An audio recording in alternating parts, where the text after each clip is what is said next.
Good morning. Good morning. How's everybody? Good. So let me lay everybody to rest. First of all, there are no big announcements today. We are still vetting. The vetting process continues. And I just wanted to share for those of you who read the report yesterday, just in case you don't have this, it says there's no data, that we didn't collect data, and that this was a one-day event. If you go through here, you'll see that it was a 31-day event with several things that took place during the first Work Baltimore. I tell people it's like building a car. For the first time, you know, you may order some parts that you don't need and you have to send them back. But the reality is that from the very beginning, this was a documented event. And especially for those who didn't understand, 3,579 people went online. And then before this, we did 30 days of workshops. And for those of you, again, who haven't had an opportunity to really read the report or get the report, there were 180 pre-convention workshops that took place, including the donation of clothes for individuals who weren't prepared for interviews. So we created a closet so that they could go and get clothes so that they could be prepared to interview. In there, it lists a number of the workshops, the 180 workshops that took place, including how to interview, communication skills, etc. And we also list for you all of the vendors who participated, as well as by district, how people responded. And who did respond. You'll see a picture of a young lady here who actually was able to get clothes to prepare for the workshop. And then also we had professional enhancement workshops that occurred that day. We also prepared a shuttle schedule so that people could get down to the convention center. If it hadn't been covered, what you would have seen was that people were lined up outside the door of the convention center. And in fact, it was so crowded in there that I left because people were saying thank you. People were actually crying because this was the first time that something like this had occurred in Baltimore City. So we were very excited to put together Work Baltimore, and I think what you'll learn is that, you know, I've said to all of our department heads, you know, think outside the box. Think about how we do things differently. One, to get people employed. Two, to reduce violence in our city. 3, to enhance opportunities for our young people in our city. And so among, if we want to talk about signature events, I said when I first ran that I would create a mobile unit to go around the city and actually go to neighborhoods and communities to help people get jobs. We've done that. It's out there. Not the library's van, but our own. So that we go directly to neighborhoods and communities every day, trying to help people to get jobs. If you want to talk about signature events, you would talk about making Baltimore City Community College free. We're on an average about 200 young people from our high schools would end up at Baltimore City Community College, whereas this year, almost 600. 20% of those were Latinos, and so we're very proud of that. And then this summer, 400 of them were able to work and earn while they learn. Signature events. And then when you talk about reducing violence, the Violence Reduction Initiative, another signature event that's being lifted up by Harvard University and Bloomberg Philanthropies, being studied by Harvard professors, and mayors across the country are now emanating something that we are doing. I've been invited to other cities to show them how to set this up and how meaningful it can be. So I'm excited about the work that's being done. So this is 2017, and you will soon get 2018's Work Baltimore preliminary. This right now, I'm looking at the exit data currently, where we were able, in fact, to reduce costs, because like I said, if you're building a car for the first time, it may cost you a little more. By the time you get to the second or the third car, you'll probably learn how to reduce costs. Very excited about the work, and more importantly, about how we continue to move forward, because what I don't want people to think is that we don't think that this was an important event. It was an extremely important event. This year, we also added expungement. And also now on our mobile units, we're carrying attorneys on our mobile units so that we can expunge people as we go into neighborhoods. This year we expunged, what, some 309 individuals at Work Baltimore got their records expunged. So again, very excited about that. Oh, let me thank the media for helping us over the last week to move from 18th place to being one of the winners of the we share in a $2 million grant. Arts Social Club was able to win. Very excited. So having said that, any questions? Because I've got an event that I got to get to. So do you think the Inspector General got this wrong then? Was she just off base? Well, let me just say, I think that the reporting of this was a little bit off base in the sense that perhaps, you remember, this Inspector General was not here during last year's event, and as she said, she had an opportunity to see the value of this year's event.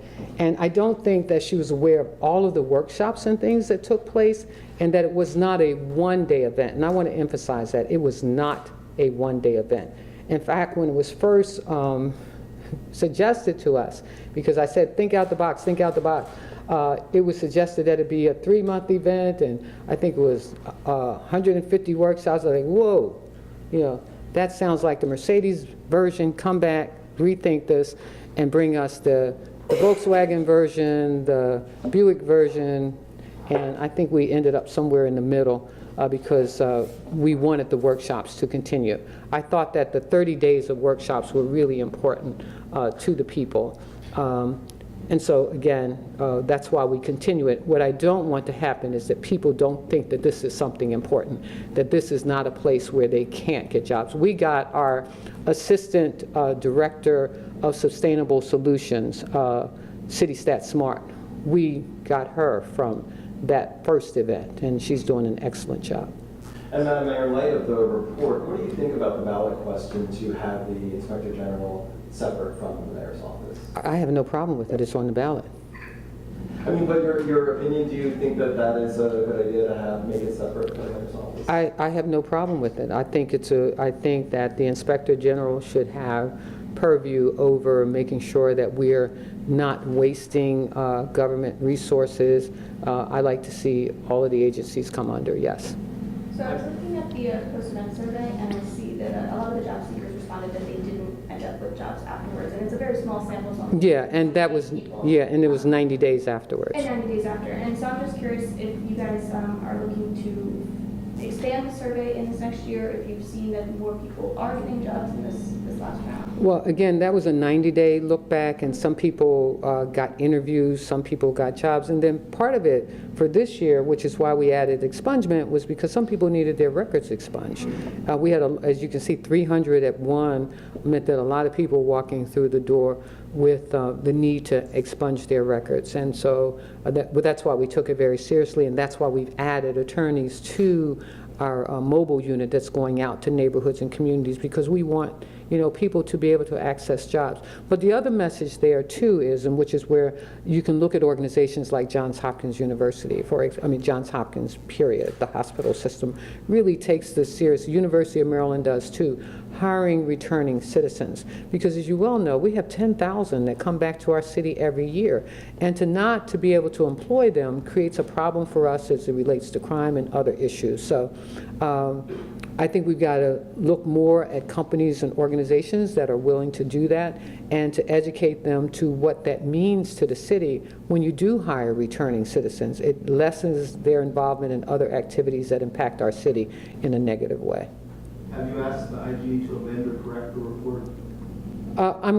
I've had a conversation with her, and you know, we'll have further discussions about that. Again, I just don't think that we shared enough of the information. I know that there was a call to my office, I think, was it Monday, Ian, to respond?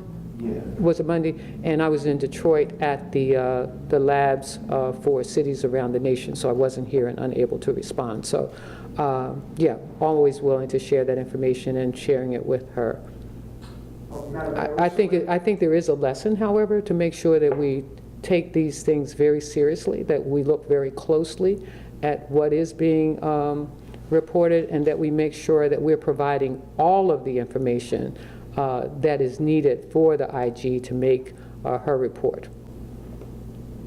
What is the latest on the police commissioner? I just said, no announcement today. We're still vetting. We're excited, and we should be able to make an announcement shortly, but we are still vetting. And the squeegee kids, what's the latest? The fact that one of them got hit, I believe. I don't know if I was even, You don't know anything? I don't know how many accidents we have every day in the city. I really don't. There's a report from a TV station in Texas that Mr. Fitzgerald is still being vetted by private investigators for the police commissioner job here. Is that accurate? I would say that Mr. Fitzgerald, as you well know, is one of the candidates. There are candidates being vetted across this country. And how much are you spending on the private investigators to do that? I don't have that amount. Does the, We want them thoroughly vetted, whoever it is. We want them thoroughly vetted. Can you say which firm is you hired to do that? No, I can't. I don't have that information. I'm not doing the vetting. Does so you saying you haven't seen the video of the kid, this week kid getting hit by the car?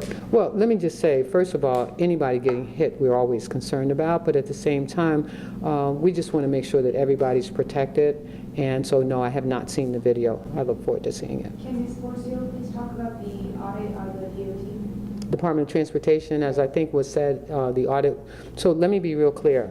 When I became mayor, one of the things I said was that I would add additional auditors because I want every agency to comply. I want every agency to understand that we want to make sure things are done correctly and in order. And this particular report was done before, covered years before we even came into office. So it allows the Department of Transportation to make corrections to areas that need to be corrected, and as was said at the Board of Estimates, that those corrective measures are being put in place. Do you think, I mean, is the finding of the audit kind of a piece of this Inspector General's report that the city just isn't good at documenting its performance and showing the taxpayers that they're getting kind of value from them? Well, let me just say, the reason for creating an audit process, the one that I've implemented, is because I want to make sure that we are spending the city's dollars correctly. But and you have to remember, in the Work Baltimore case, if that's what you're talking about, most of the money was private dollars, and I think you pointed that out in your article. Thank you, everybody.